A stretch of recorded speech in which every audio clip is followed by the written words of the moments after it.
kterou jsi připravil pro všechny národy. Pán je světlo národů, Pán je sláva svého lidu. Světlo na osvícení pohanům a slávu pro tvůj izraelský lid. Pán je světlo národů, Pán je sláva svého lidu. Hospodin zástupu, on je král slávy. Hospodin zástupu, on je král slávy. Zdvihněte brány své klenby, zvyšte se prastaré vchody, ať vejde král slávy. Kdo je ten král slávy? Silný a mocný Hospodin, Hospodin údatný v boji. Hospodin zástupu, on je král slávy.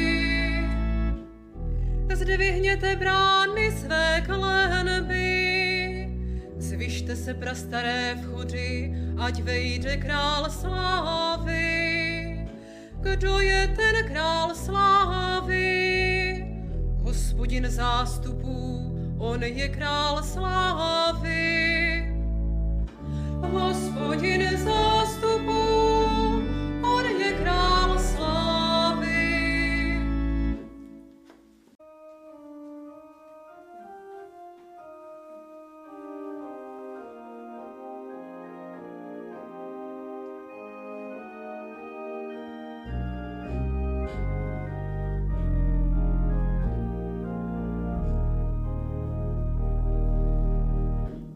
Slovo Otce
rozhodně